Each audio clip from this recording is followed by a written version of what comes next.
Hello, and welcome back to Dev Game Club, a weekly podcast in which two veteran game developers look at games from the past to discuss their relevance and impact today.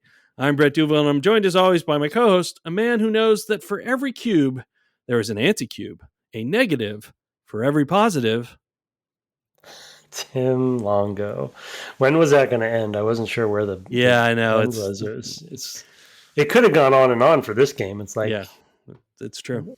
The negative for the positive, and there's always an owl for every plot. Yeah. Yeah.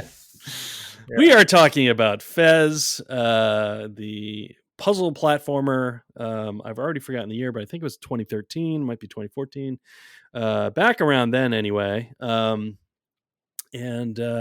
we did have that interview last week, so we kind of took a break to do that. So we're kind of coming back to it from that, which I don't know might be part of your discussion when we start talking about being able to go away and come back, because it's kind of two different ways that we were thinking about.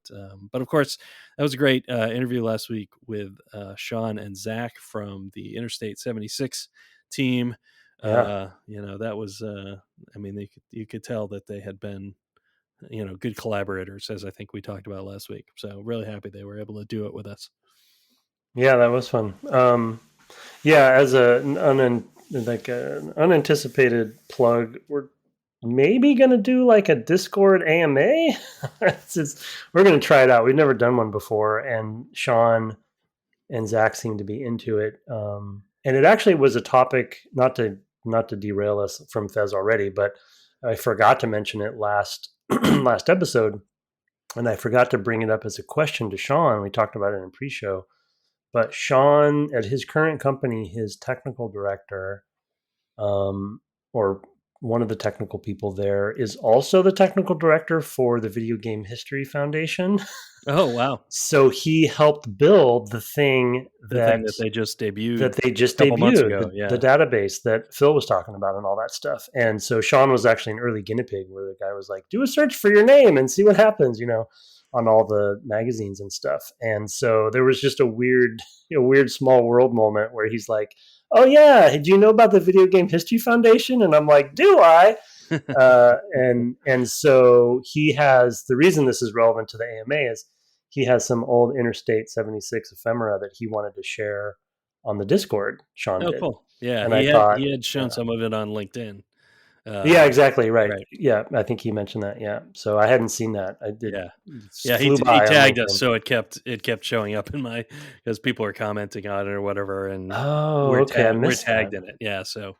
Wow. You even missed it being tagged. But anyway, yeah. So he wanted to come on, and I thought, oh, maybe we'll just let people know when he's going to come on, and maybe he tagged your dad. People want to. Oh, he could have been. I think my dad is on. Well, he wouldn't. I'm sure he would have known to tag the Tim. I would have. With I would have he's heard a about connection. It. Yeah. So anyway, we might stay tuned for that if we can coordinate it. And all we do is say that Sean and Zach will be in the Discord at this time. We won't make a big song and dance out of it, but in case people wanted to, do a little chit chat through chatting, through text, then we might do it in the Interstate 76 channel. Keep you posted. Cool. All right. Well, with that, let's return to Fez. So presumably you took a little time off because we were going to have the interview. And before we talk about being able to go away and come back to puzzles in the game, I'm curious how it works for you, to go away and come back to this game. It's not well. I was going to say, yeah, I kind of have a hard time doing it too, because I have taken, it was 2 weeks, between playing it, and I was like, what was I doing? Like, and we can kind of talk about how you get back from that, but what was it like for you? Yeah, I had tried to. I thought I had promised myself, but then broke my own promise that I wasn't going, even though we had the interview, I was still going to play, and I didn't get as much time as I wanted as usual. Or didn't make as much time as I should have. So I came back pretty clueless. And I guess as a little bit of a segue to one of my topics I wanted to hit briefly, I was hoping, to be honest, that the map would be more useful to coming back to the game. But, and I'm not trying to be critical, but I don't like the map in this game. I think it's good for one purpose, but that's pretty much it. And that is, have I completed an area or not? Mm, But as far as like um, how the world connects and where I need to go to get to where and all this kind of stuff. The reason that I usually use maps, I have a real, I don't think it's necessarily the game's fault, but my brain doesn't work well with the way that they present it.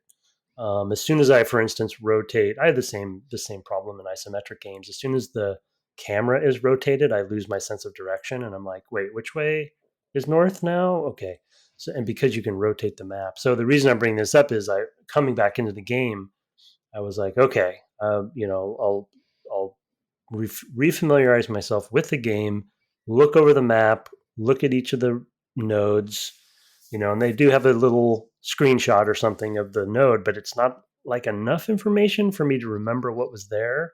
I mean, mm, with some exceptions like the bell, like, yeah, okay, I remember the bell. Still haven't figured that one out. But I have a theory. And then, but yeah, but then I sort of like, well, I don't. So all I really did was I had to kind of start replaying. I went to obviously the areas that were not gold. But even that sometimes, like a good example is there's some times when a secret door will take you to what seems like maybe a random area that is often, so for me, often gold. So I'm like, why do I need to take this secret door right now? So I kind of get myself confused at the connection point sometimes. There's probably good logic to some of that stuff, why there's a shortcut for this to this location.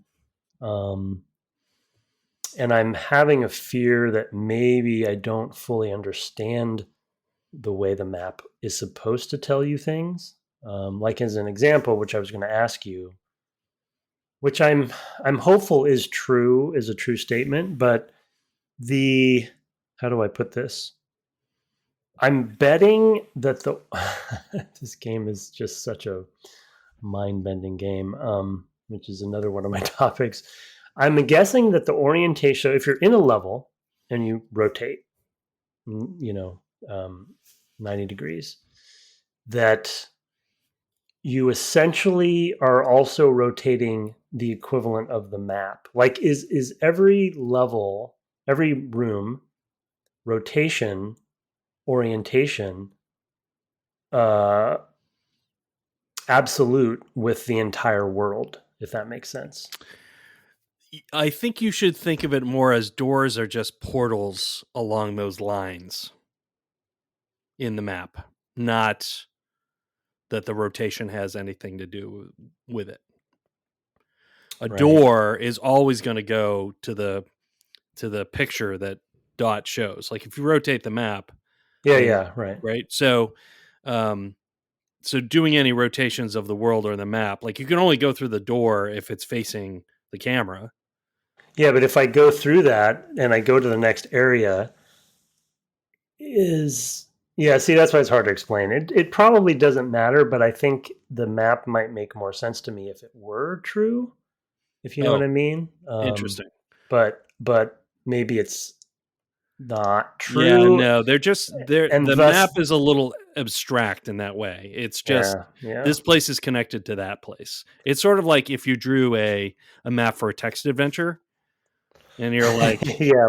Those are my least favorite maps right, yeah, in because it's like, life. oh, well, Yeah, wait a minute, why did I go east twice when I yeah. only went west once, and It's a flow chart, yeah, really. it That's is. all it And is. you It's not should a love map. it as a Yeah, I should result. love it. You're right. Dang it. I just booed myself on that one. Yeah, I should love it. you should. Yeah, Well, the it is just 3D, um it is just a sort of logical map of the space yeah, and not yeah. it's not meant to be a So, right. at least not that I certainly can't recall anything like that. And in terms of the secret doors, I think that's more of a um oh look, those connect. Not I don't remember them having any deeper meaning. It's like a shortcut that you memorize, like, oh, this one's going to go there, Yeah, so I because can use it if I yeah, if you're want one of to. the real sickos who goes and gets everything, like, you wanna be able to get around quickly, and, like, there's warp points, but then it's like, well, I want okay, but then I'm there. I wanna get over to here, and, Yeah, yeah, skip a bunch of levels, and usually those secret doors are there for that is my vague yeah, recollection. But yeah. That makes sense. there was definitely a point, where when I played this originally, where I was spending 12 hours just like covering the map again. Oh, like I gotta go all the way over there now, and Yeah, spending a lot of time trying to get places, relatively quickly. And the warp points help a lot, but they don't cover there's not everything, enough of obviously. them, Yeah, yeah, and some of them are one way anyway. So yeah, yeah, just yeah. to get you Some of back them to are the just to get you center. back. Yeah, Yeah. So the secret doors, like, yeah, that makes sense, and I guess what I what I think is true is that the secret doors aren't for me, because mm, I'm not playing at that level yet, and I haven't memorized the world enough to leverage them effectively. So they're more like delightful moments that maybe get me to a new area, but sometimes don't, and so I can't really rely on them to. They're secret doors. So I mean, yeah, I buy that. That's fine, and I can completely see potentially that they were added late in the construction of the game to allow for those sorts of, you know because it does seem like that sort of more late game mentality where you really have a mastery of the map. But yeah, yeah, so I was hoping the map would be more effective for me to retrace my steps and remember what I needed to do. But it really, I just ended up having to literally retrace my steps and remember what I wasn't, and I'm not even through that process, to be honest. Like I retraced a lot and got quite a few more cubes, but I didn't even return to every place I've been, so yeah. Yeah, I use the map purely like as a list of like, okay, here's some places I haven't been. yeah, And then also as sort of a filter for like just the gold versus not, of like, okay, well, I don't need to go to these places. Unless I need to get to a place beyond them that I think I can only get to by traversing through the gold ones, so that happened to me a little bit coming back to it. I think for some reason, and this might have been I think I might have gone through a warp gate. In fact, when I put it down, I think I was like, "Oh, I wasn't expecting that." And I did a warp gate, and it like took me back to the original village or near there or something. I was like, "Oh, now I'm really far from everything." Um, Now's a good time to put it down for for the day, yeah, sort of thing. Because I started, you know, pretty early in the game, and I was like, "Oh man, I gotta get over to here, and then there's the multiple doors," and I was just like really surprised at where I was. Um, and Yeah, so I had that issue as well coming back to it after a couple weeks. It also is just kind of like getting in the mental headspace of the game, and what the puzzles are like, when you have more direct puzzling was like, oh yeah, like I have to think about the game in this way, and we can talk about some of that stuff yeah. That a relates little bit to later. my main topic. Yeah. Yeah. So you were talking a little bit, and now that we're kind of talking about how the map is structured, we should probably take that to the world structure next, because you're like, how do you design this game in pre-show? Because it is definitely because of a number of things. It's kind of mind-boggling that it works to some degree. For me, that's things like, yeah, I could just use any key on any door. How do they know that that's going to work out okay? That would be the sort of thing that would panic me. In fact, I used one, when I was playing, I guess earlier today, and I was like, then I went to another screen. I was like, oh man, I wish I hadn't used that key because I'd really like to get through that door. Yeah. And because of what I could see on the map that it connected to, but I didn't know there was a door with a lock there before I went there. Um, but like, what do you as a designer, and especially a person who designs spaces, like historically, I mean, that's where you get your start. Like, how is this breaking your brain as a designer? Yeah. Yeah, I mean, in past series, I think I don't remember which ones, but I feel like multiple times we've talked about lock key ordering and spatial flow and sort of like how you're guiding the player through things. And obviously linear levels are much easier and different, but hard in other areas. But yeah, this one for me, it is like we talked about flowcharts earlier, and the map itself is this weird 3-dimensional flowchart, but they must have had to have done, where my brain goes is, I guess what I would describe as, how do you teach the player to trust the game enough Yeah. to not just be anxious all the time? Because because it's a puzzle game, the thing that breaks my brain, that I don't know if they just did a lot of play testing or if they just lucked out or if it's just so niche that the people that are masochists about it are fine with it. But like, because it's a puzzle game, you could get stuck on any of the puzzles at any time. And they did a really smart thing in that to unlock a door is just a number of blocks. It's not which blocks. It's not truly linear. Right. Yeah. So we talked about that in pre-show, and similar to the keys, it's like you could use any key, but you could also find any of the keys that are available to you now. That one's a little bit easier for me to understand because they had specific gates probably that they knew, right? And then they just made sure a number of the keys were in front of those gates, and so eventually you'll be able to get enough keys to get through that particular door. But the ordering part of it is really what hurts my brain, because I walk away from so many puzzles because I get stuck. And one of the other notes I had down as a topic was just those points of being overwhelmed, which I hit all the time while playing the game, where I'm like, should I have tried harder on that puzzle back there to get that cube? Because now I'm like, I need 3 more cubes. And it's like, are those the only ones I can get? We talked about this earlier, where a white square on the map doesn't necessarily mean you can solve it now. Right. It seems like, I could be wrong because I just may not be smart enough, but it seems like there's times when I need something else. And so I think whether you've gotten hung up on those artifacts, I think. But I haven't, I still haven't found an artifact. I tried. I don't know how you get them, what they are.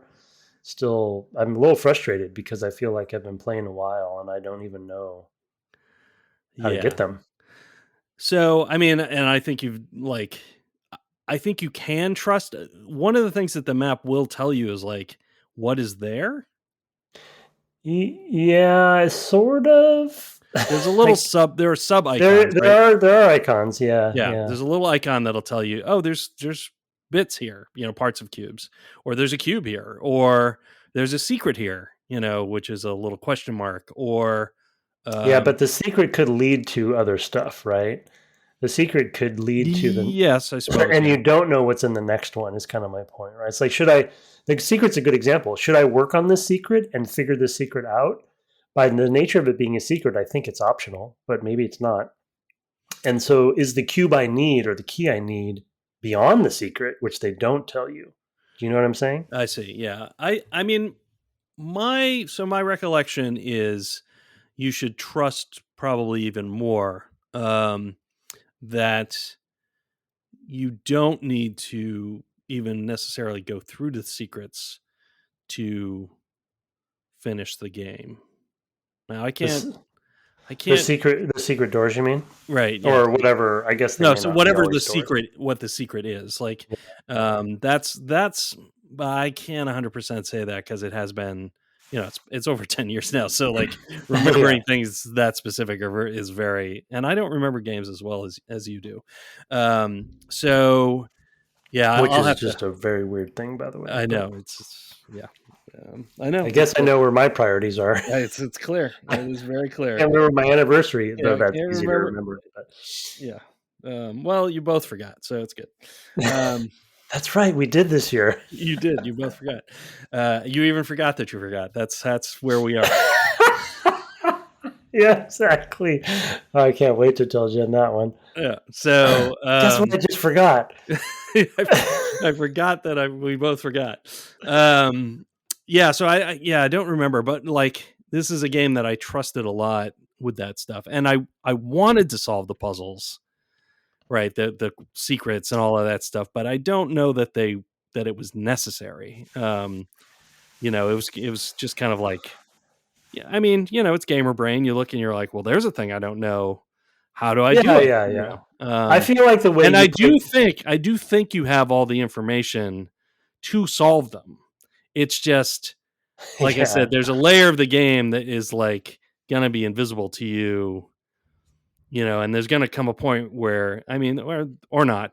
I mean, there are points in the game, if you solve everything, where you're like, no way, like I did not see that, and now I see it, and I have to, reevaluate a lot of things. I have to go back and see where else I missed. yeah. I can't wait for one of those. I mean, I feel like I'm maybe on the cusp of something, but I can't wait. I don't know if it's the artifacts. You don't have to tell me, but I can't wait. I mean, I would love to decode the alphabet, Yeah, but I don't know if I don't know if it's in me, too. Like that's why I don't play these games very often. But I feel like the way I you am pretty sure you have seen the key to the alphabet and didn't know that's what it was. uh, yeah, see, but that's the anxiety that I feel, right? Yeah, Because I it's know. like the tricky thing with puzzle games for me, and I think for a lot of people, I don't want to speak for everybody, but I don't think I'm alone.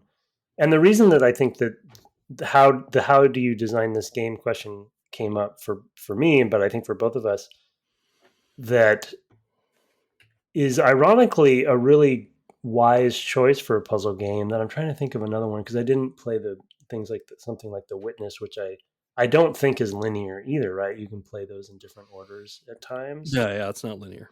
Um, but it feels like almost a requirement for a modern puzzle game these days in a way, like because it's a really good solution, though I just don't know how you do it effectively without like a really good flow chart where um, by nature of puzzle games, you're gunning like let's equate it to a LucasArts puzzle game, right? Which we've played, largely linear, though there's a little bit of, I guess, A little um, slop, but not a lot. a little bit of slop, but More largely of it's like like a chapter might have multiple paths you could take, yeah. But the but you have irony to is, solve everything.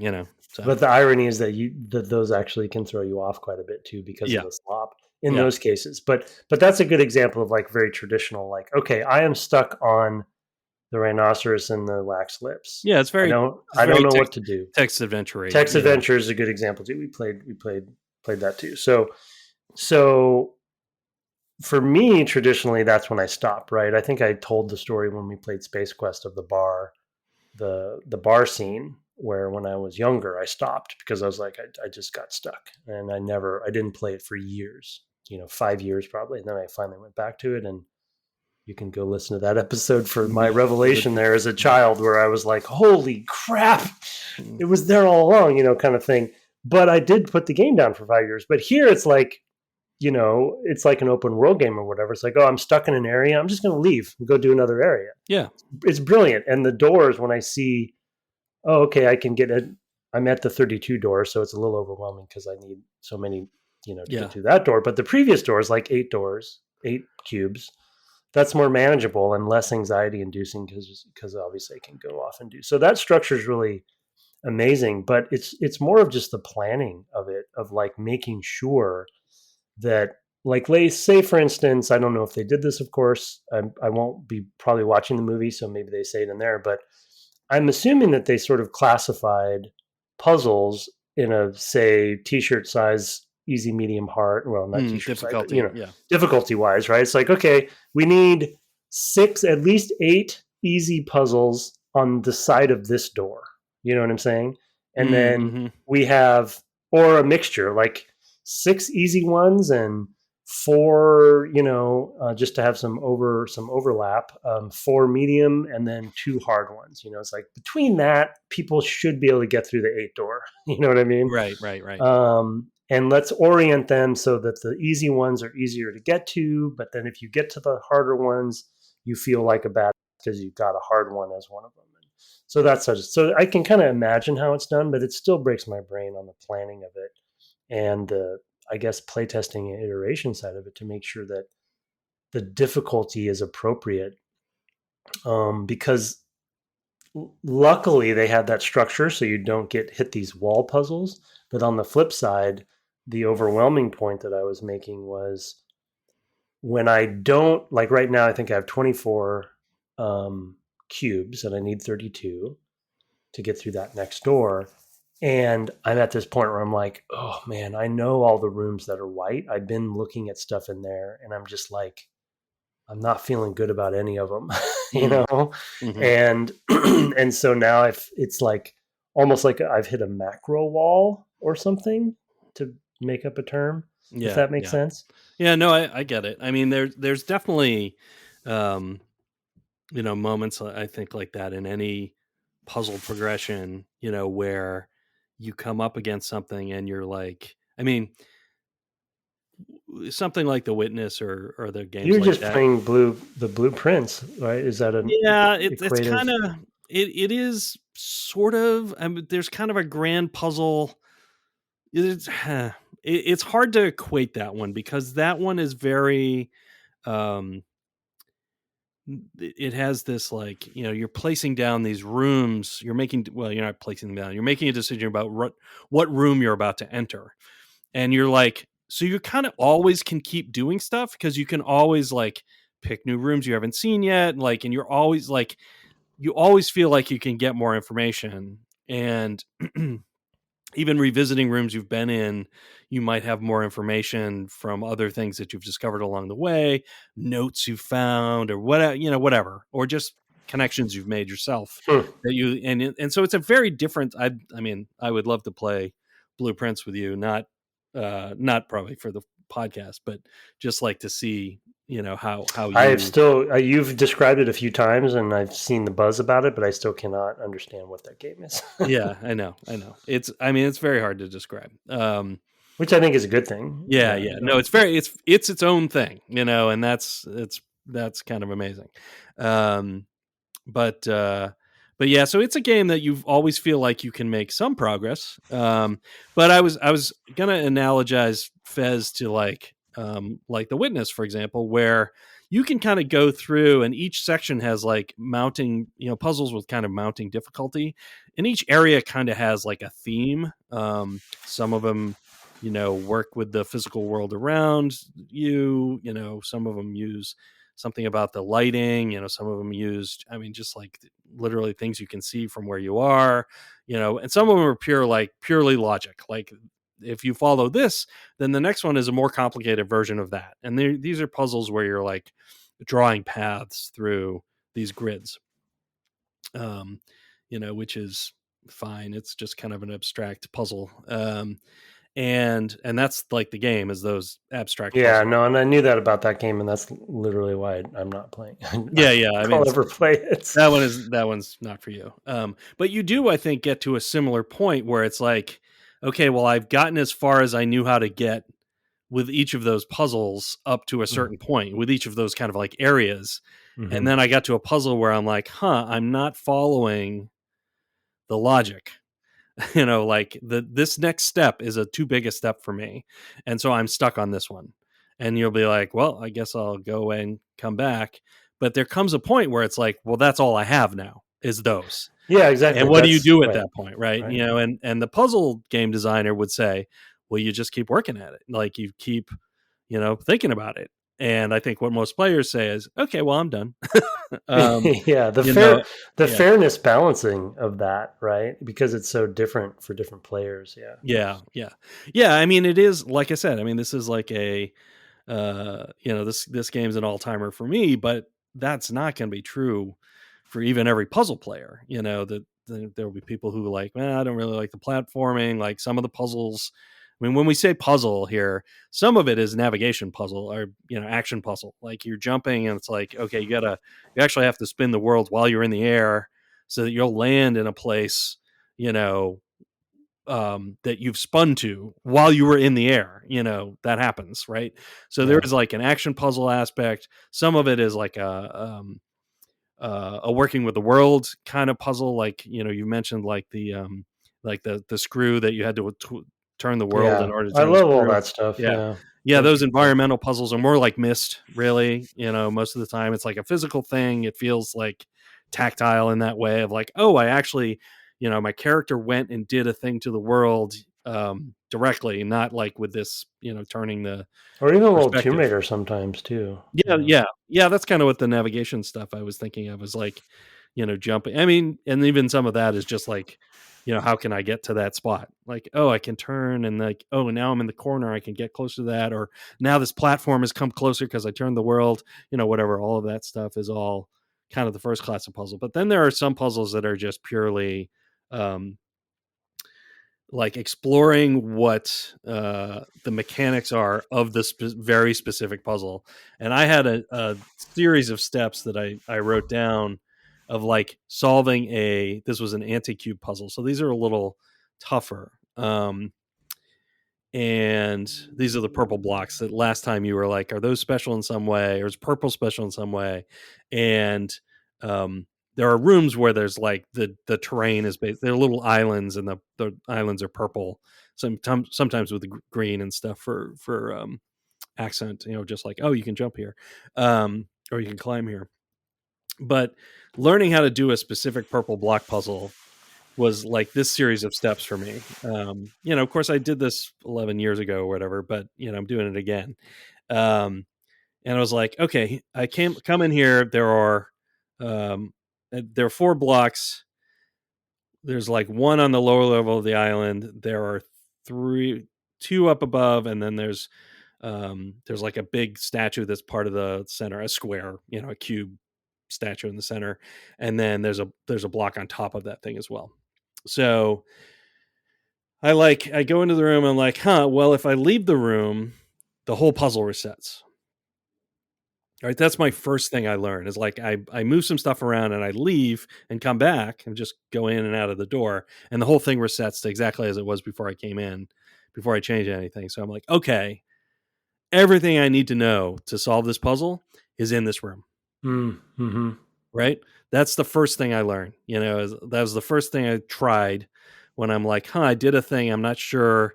I think I broke it, was like basically my Yeah, reaction. basically, you also can break it, so Yeah, they it have to felt be like able I to could do that. break it. So I'm like, I blew it.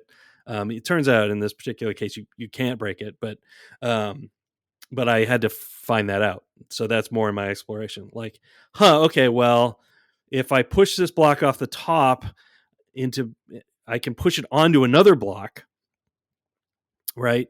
So I can push a block so that it'll catch the block that I push from the very highest point, and like, and I push that over, it will actually light up the lines in this statue, this kind of thing that I described with this hollow I think centers. I think I know where you're talking, maybe, Yeah, you've probably seen this. but This I is don't think pretty I did. early.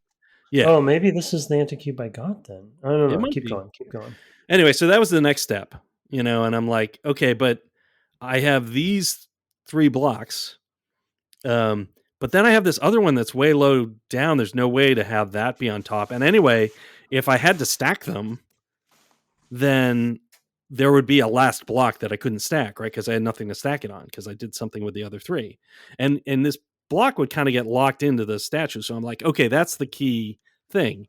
There's 4 holes. How do I put these blocks in these holes? Like, so I'm like, okay, I get what I'm supposed to try to do. And I've kind of figured I'm going to skip over like how I identify which one goes where. But that's pretty easy to see. So I go down to that lower one and I'm like, well, what can I do with it? Well, let me try to interact. Oh, I can lift it. Yeah. I didn't know that. I didn't know I could lift it. But I can't jump as high when I lift it. So I can't just like jump up the way I jumped up the first time, which is like I jumped really high to this one little like, sort of pedestal. But I can jump to the lowest one.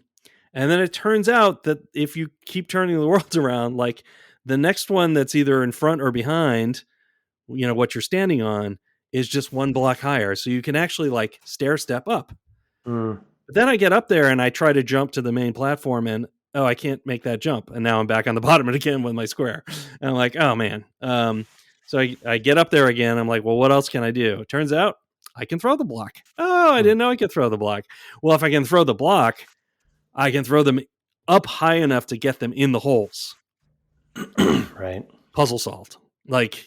the rest of it is just figuring out the little rules about what goes where, which I kind of skipped over. That's not a particularly hard part of the puzzle. You kind of get that one pretty early. Well, it depends. It depends on I what think order this you might do be the stuff. anti-cube I got. It sounds It might familiar, be, yeah, but yeah. but But yeah, that's what some of the more the sort of more cerebral puzzles are like. Is like, oh, I didn't realize this affordance I have worked here, or worked in this way, like that I could use the square button to interact. I didn't know I could tell I could push them because I just kind of moved that was, I guess, another step is like, oh, I moved near the thing and it moved. Like I went into an animation of pushing the cube. I'm like, oh, yeah, okay. It's a block shifting puzzle, but wait a minute. What about that one that's down below? How's that going to work? Et cetera. So it's like, um, it ends up being a very like the pleasure of solving those kinds of puzzles is like stuff I love, but those can be very difficult. There's another one that has Tetris pieces that uses similar rules. yeah. Um, I started that one, but yeah, that one's a mind bender, and I spent a little time on it. And was like, yeah, I think I know what I need to do, but actually doing it yeah, is like I haven't had enough coffee yet this morning to do that. So yeah, I'm gonna come back to that one, because I think I do actually know what I'm supposed to do. yeah. I And it think I might do be, yeah, too. But yeah, it's the ordering of the yeah. How do you actually do that? And like, execute on it. yeah, Yeah, it's sometimes yeah. very difficult. Which is really, yeah, that's interesting to have a puzzle you know the solution to, but which I feel like isn't very is kind of, I don't know, for me. I don't play a lot of puzzle games, but I feel like it's kind of rare for puzzle games to like know what the solution is, but the execution is the hard part Yeah, yeah, because of the world manipulation aspect of this game, which right, is kind right. of another related connection point to one of my meta topic. But Well, it, we can go to that if you want. Whenever you want, we can go to um, your meta connection. yeah, I guess we could. Yeah, I mean, I I guess mean, it we kind could of just relates. shift the world a little bit and talk Well, about it your. relates to your story, I think, to some degree, and yeah, I mean, and I don't. It's definitely a. I don't know if I'd call it silly. It's like it's me as a designer overthinking our medium kind of topic, and so it gets a little cerebral and like you know, um, you know, blue sky or something, or I don't know. Anyway, I love talking. It's theory, right? It's theoretical talk about games, which I love doing. And yes, we have a podcast, so I guess we can do it here. It's our But podcast. We can do what we it's want. our podcast. That's what they tell us. But it's not something I do at work very often because people usually hate it. So like, ooh, let's talk deeply about this one mechanics. Like, come in, can we just do our work, please, and Can we can you just shut up? make it feel more fun, and then you can Yeah, talk yeah, about the but theory of it later? right. But I love that stuff because I think there always is deep good theory in everything. You don't need to talk about it all the time. There's oftentimes you don't, but it is always there. But for this one, like I think the thing that has really impressed me about this game that I don't want to say it's necessarily rekindled what puzzle games could be for me because I like Myst, but it is such a specific kind of game. The LucasArts and Sierra games I enjoy as well, but often it's maybe because there's humor in there as well. There's other elements that I like to drive me through it. It's not always the puzzles, but this one is so well crafted in how it interacts, how it has forced all the different aspects of the game to interact with each other. So we talked about platforming last time, but platforming, as you pointed out earlier, is part of some of the puzzles. World manipulation obviously is the cornerstone to so much of the game, almost everything in the game, and then they have various mechanics whether it's blocks that you can pick up or bombs like a la Zelda that kind of start multiplying what they can do. I guess to put it but the meta topic for me is that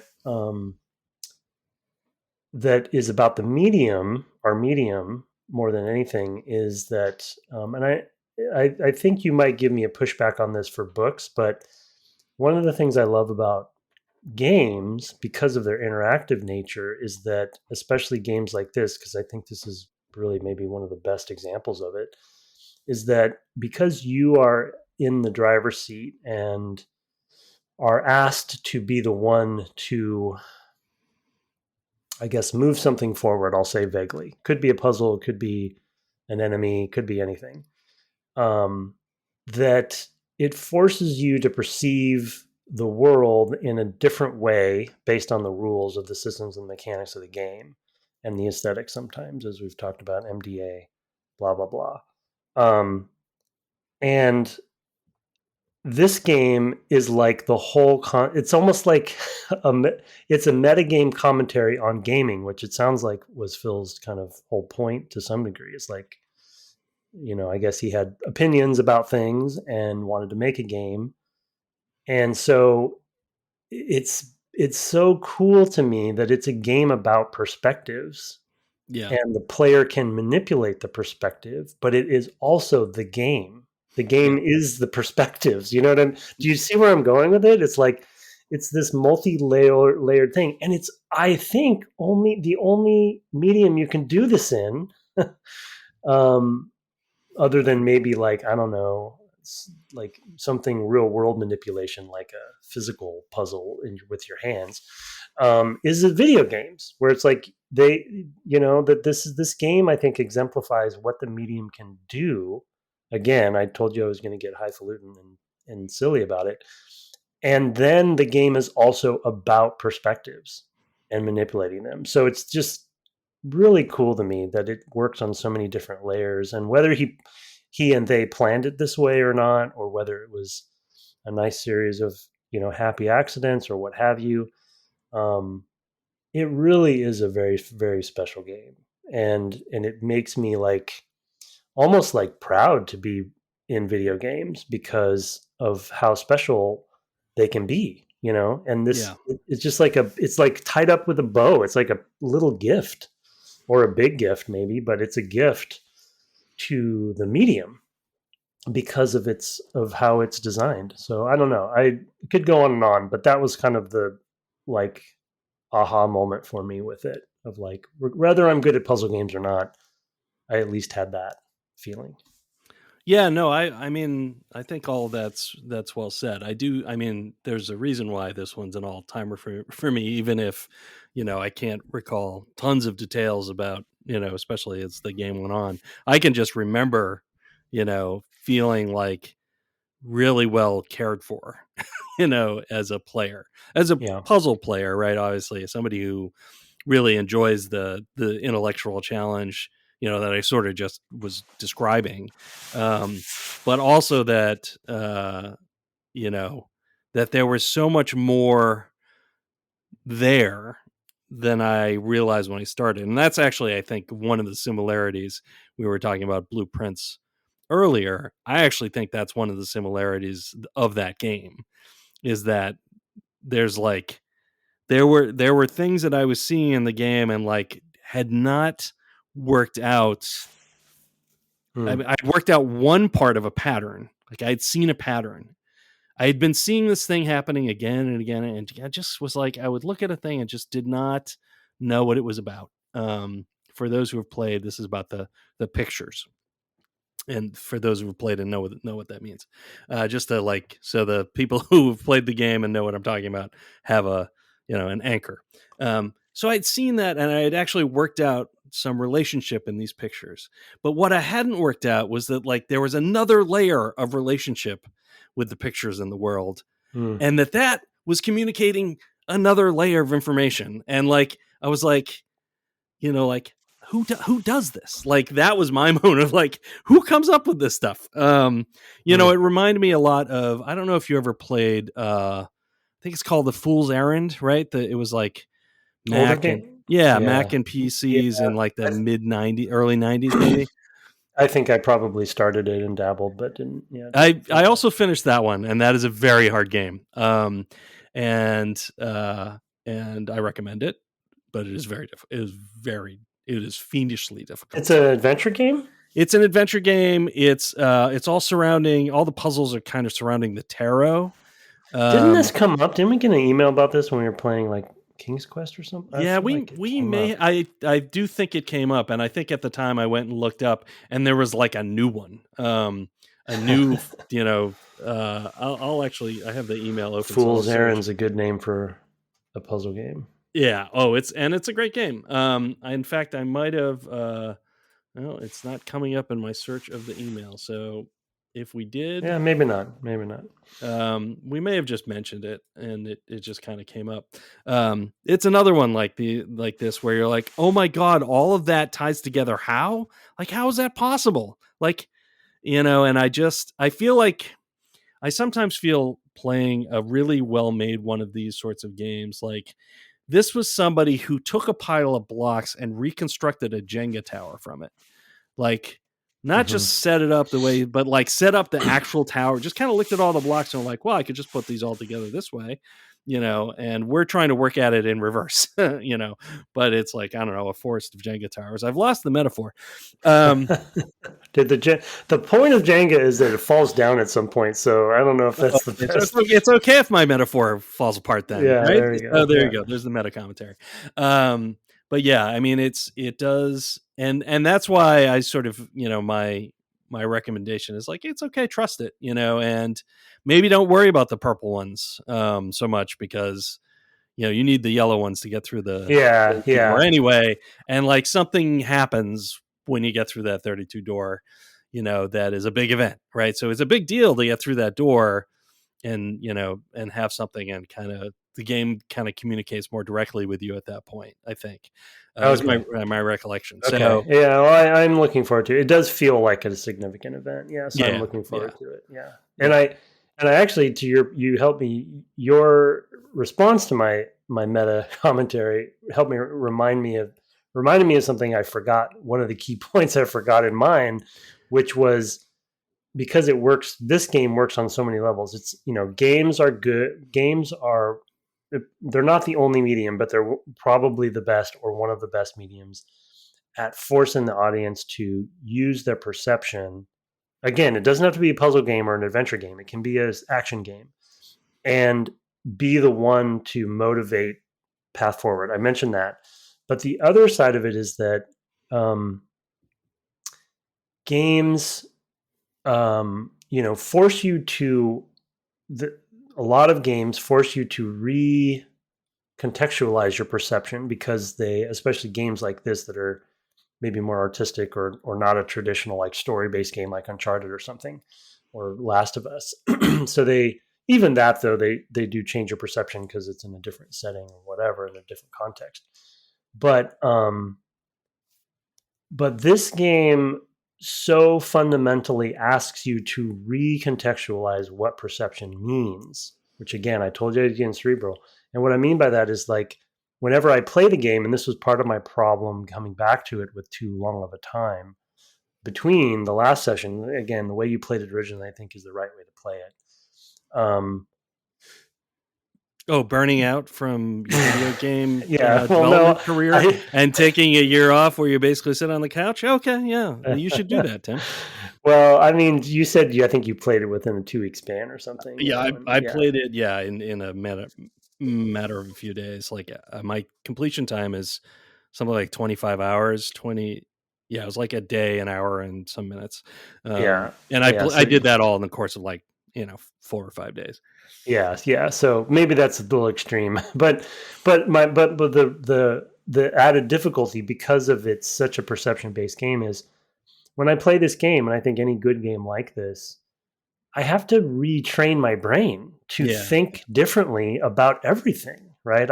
It's not just a platformer, right? I can't just come in and like my hand-eye coordination or whatever, fine motor skills are the most important thing.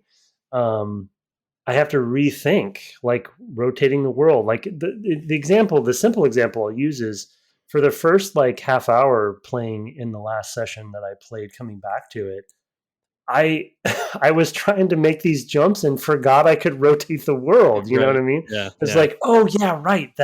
So it's just, it's very rare for me to have a game because so many genres are so overly established these days.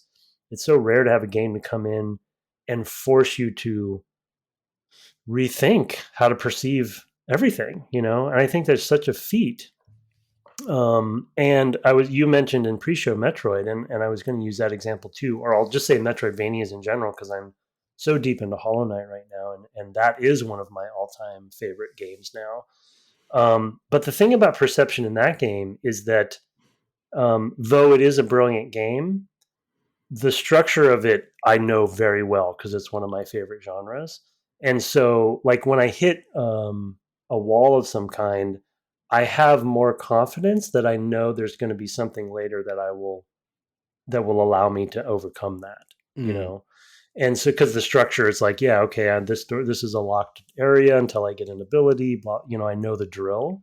So I guess my point is like getting over the perception hurdle there is very easy for me because it's a really known quantity. But Fez, like, I know it's a puzzle game, but it's a different. There's no other puzzle game like it, So it's Yeah, like right. I don't have a common language to pull from there, like a Yeah, Metroid. and I mean, I think that's why it builds on, right. I think that's why puzzle platformers were kind of a thing at the time. Um, Because people get platformers. exactly. It's like Yeah. a common language you can use, right? Yeah, that's fair. To Yeah. build on top of. It's like, okay, well, here's a thing you know how to do, but we've married this other thing into it, to make I that have work. a good example actually. Yeah, Yeah, I go put in the ahead. note. Well, there's a section I just got to that I actually had missed because again my confusion on the map. I was like, oh wait, I hadn't gone that direction yet. And there's a point when you get to some levels that have a lot of spinning blocks that rotate on a cycle, Right, and yeah, you have to rotate on jump their on own. them, Yep, yep. and they rotate on their own, and then you have to jump off of them before they rotate or fall off. And there's this one where there are a bunch of cubes that were rotating, and um, they were enough spaced apart to jump on them. They were close enough together where I could just do, and there was like 10 or more of them, so it's quite a few jumps that I'd have to make, right? So like bang, bang, bang, bang, very Mario, but they're all rotating in a rhythm. So you'd have to do it at their perfect time, right? So it's almost like a Hollow Knight moment at that point. So I was like, oh, okay, I see what I need to do. That's pretty hard, but I think I can do it. Wait a second. I can rotate the world. You rotate the world, and they all line up to make a bridge Yep. at a different angle. Yep. And then you're just having to like ride the wave of the rotation while you're running on this bridge, just like mind blowing, Yeah. you Yeah. know. But my preconceived notion, reason it's an example for your point is my preconceived notion is, oh, this is a jumping puzzle. Right, exactly. Yeah. Yeah. But that's the subversion we talked about in the first episode where they're being subversive in so many different ways, and it's like, oh yeah, you could jump on it if you want, that's a way. Yeah. You could Yeah. do it, but what if you What you just rotated it? turned it. Yeah. Oh my god, I just made a bridge, and it's just so magical. Yeah, those moments are really great. I mean, I do think that the thing I would say works against that is that there are things where it's purely like, I mean, even if you're turning the world, it's also like, can you execute this jump? Oh, they do that as well, for sure. Yeah, Yeah, so they have both. They have they're both. not doing just one or the other. So, like, you could be forgiven for misconstruing, like that what you're supposed to do there. But yeah, it is often because you are carrying a lot of platformer baggage, way more platformer baggage than puzzle baggage, and certainly, you know, infinitely more, platformer baggage than turn the world baggage. Like that's a whole new thing. Yeah. So you have to always remember that it's there. It's like, I've had games where, too many mechanics got doled out to me at once that you forget some. I think Yeah, my you brought famous it up example before. Yeah. is Kingdom Hearts, the card one, that's in between 1 and 2, Death where by Night, Sleep 12, yeah. Alpha 0. You mean that Yeah, one? that one. Yeah, that one. Yeah. Where there was a whole mechanic about these, characters with, or cards rather, with characters on them that like had this meta ability, and I totally forgot that there was a button to like basically flip the deck and use these cards instead, or and so I was like trying to build it, but the cards were never coming up. I thought it was all like passives. And it's because, well, they taught me 27 things at once, Yeah. and these were like the last two things, and I also didn't get a card like that for a while, so it's just like, okay, like the tutorialization was really really bad. This game is, at least I would say, pretty consistent about like there are occasionally new mechanics, and then if you kind of stay in that neighborhood, those mechanics are going to pretty much be used there, They and you're not going escalate. to, and yeah, it's sort of like the witness puzzles that I was describing earlier. But I don't think, you know, I don't think they. I had one this morning where I was just like I could not mentally like map what I needed to do. Like I literally did it by accident, the thing I was trying to do, and then I couldn't remember what I did the next time I went. I failed Right. and like ended up back at this place where I was like, "How did I get from here to there? How did I do that?" And it was totally counterintuitive. I wanted to kind of go left, and you really need to go right, but there's a wall in the way, so it feels like you shouldn't be going that direction. It was like that, kind of like where my normal perception was, well, I Yeah. need to clearly, because this is where the open space is, and I'm trying to cross a kind of a gap. Like just mentally, my thinking was like, I must be this direction, but no, it's like try to jump into this building, and just turn while you're in the air, so the building's not there when you land. Right? It was kind of what it ended up being, more or less. And I had that same moment of basically like, right, got to retrain how I think about Yeah. the space and like where what is quote unquote right from this direction, to the right of this direction, of this spot that I'm on. It's not like it's multiple things, multiple places that could be to the right. Literally left could be to the right from where I am, for one Right. thing. And oddly, in that case, it jumping left would not have helped me. I would always be going away. It's like, and I just like I had that moment of like, yeah, I don't like, this is so brain breaky that Hmm. it's not something you can intuit. Like you can't just look at it and say, "Oh, I've got to do this." Like you literally need to experiment when you come back to the game after a while to just remember, like, just to train yourself to like how to perceive the world as it's turning. Like, oh, okay, I jumped this direction, but I see when I turn the world that actually I wanted to jump the other direction. Like to make that connection was something that took a while. And like the third time I went to make that jump, I was like, oh, right. Okay. I got it. And this is why. And like, but it took that retraining. So, yeah. That's exactly what I'm talking about. Yeah, Yeah. that you have to retrain your brain. That's why I think this is such. I didn't think about this until just now, but this meta It's topic. not in my notes. So you can't, no, I'm just kidding. Well, that's why this Such meta a topic. heavily I produced show. Right. Yeah, it wasn't on the list, wasn't on the agenda. That's why this meta topic, I think, now that I'm dawning on it, is so important to my enjoyment of the game. In that, I'm really glad we're playing this as our first indie game in this sort of series, or what we're calling kind of whatever it becomes. I don't Yeah. know. We think we might know the next one, but the reason I bring it up is that the in the I guess I'll say non indie space. You know what I mean by that. That Yeah. Yeah.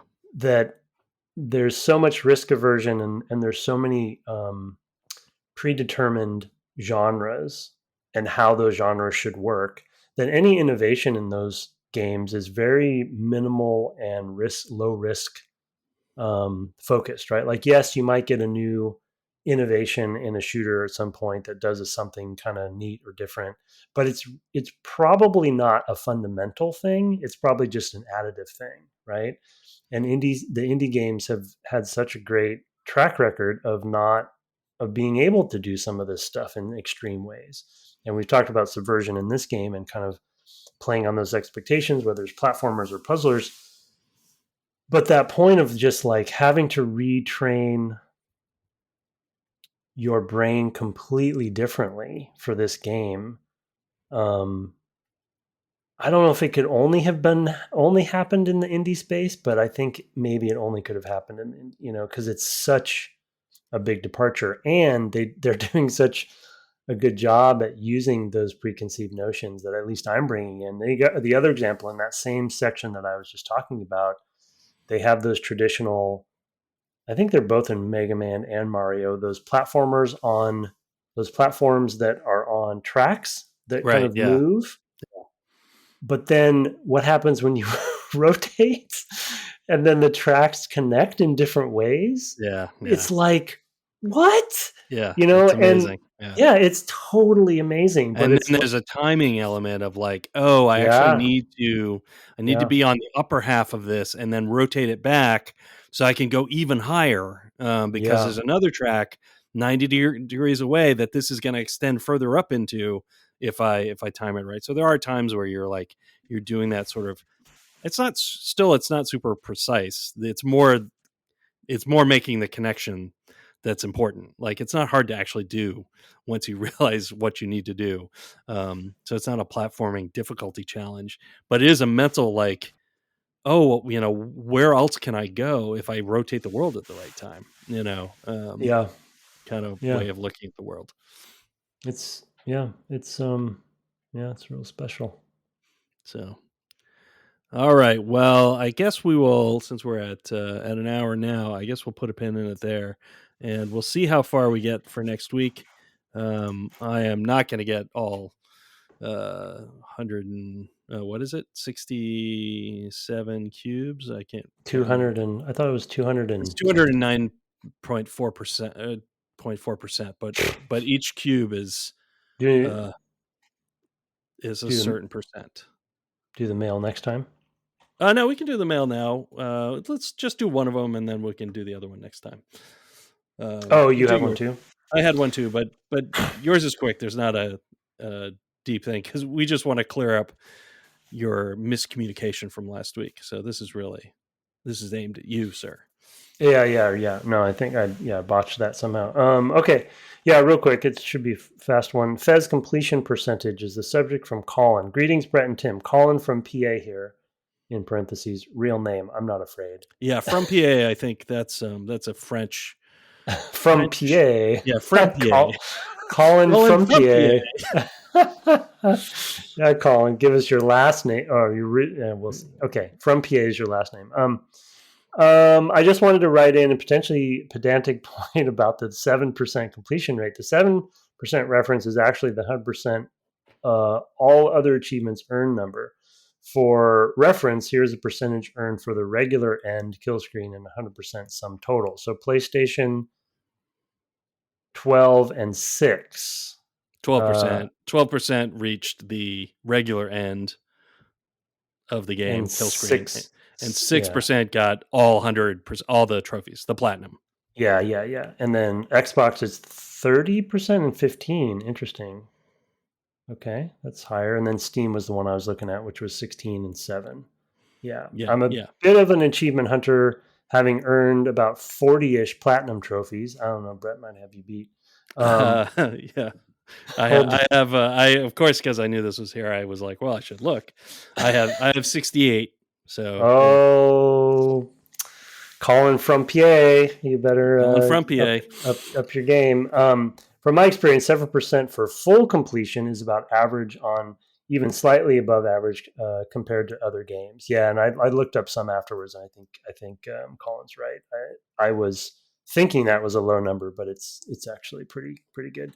So about half who beat the game go on to see the 100% spectacle this game offers, which I think is pretty good. PlayStation also doesn't offer a platinum trophy for this, so I think that's why overall these numbers are reduced. Anyway, sorry for boring you. Have loved the pod since Split Screen sent me your way. Peace, Colin from PA. From PA. Yeah, yeah. Yeah, and my clarity is that I think I just sort of just botched my explanation of what I was talking about. I did understand that was the completion rate that, for instance, Brett had gotten in that 7%. And I did anecdotally assume that was low, but Yeah, yeah. looking up numbers later, like there's some games that are like 0.4%, Yep, for the yep. platinum. So platinums are definitely rare, for sure. So yeah, not too bad then I mean, for this 68 of game. them are a little less rare, I guess is what.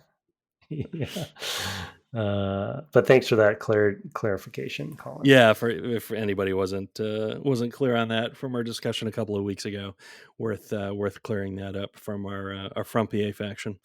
That was, of course, sent to devgameclub@gmail.com. Thanks for your email. We love to get those. We love, of course, also to get your reviews.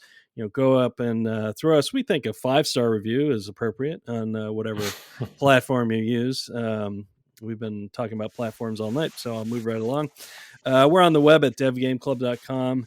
And my co-host Twitch is at twitch.tv/ Tim Longo Jr. with the JR at the end. Are we going to try to get back into the realm this week? Is that the plan? I don't know, actually. I need to check in with the folks on that. I know that Lost Lake and Moors are always busy. A little anecdote that I maybe mentioned last week on air, I forget, but we have some newcomers in the realm, and people like Kaon and I think Baron actually both bought the game while I was streaming and are going, and Kaon is now in and is playing Minecraft for the first time, I think, ever. Yeah, Kaon, is that true? He's done a bunch of stuff with his villagers already. He's Wait, further what does than that mean? Yeah. There was a funny moment on Discord when I was chatting with Moors and Lost Lake, and I guess Kaon put a screenshot as a clue about where his. And so then Lost Lake went on an adventure to go see if he could find Kaon, which I love that part of the game where you're like, where is everybody? So I guess they did find him. But okay, he's progressing then. Oh yeah, he's moving right along, doing things that I've never done. Amazing. And, I'm sure the electrical engineering part of it is going to be fascinating to him too. Yeah. Next thing you know, he's rebuilt an NES inside of Minecraft. Kaon, finish your NES challenge inside Minecraft. That's right. Okay, program the ROMs in. I don't know how one would do that. I know that somebody has done a basic, accumulators and things like that. I mean, that's how all of these complicated machines work, is that they're, sometimes they're, well, a lot of times they're mechanics, like, things will spawn if, whatever, if you're at this distance and there's no light in this one area and things like that. But I have seen with redstone back in the day, just, probably in creative mode, just like they did they wrote a 6502 emulator in Minecraft. Oh, okay. Good for them. I guess it's Turing-complete. You've seen Lost Lake Stadium floor, right? All that stuff. I don't know if I've seen the stadium floor, but I've seen. Okay. I saw the railways because you guys were riding around. No, he's built a stadium that has a floor. I forget the material that it's made out of. That is meant to be destroyed as part of the stadium competition, where you're trying to drop people in the lava below it. Oh, geez. But with the flip of a switch, the floor constructs itself in real time.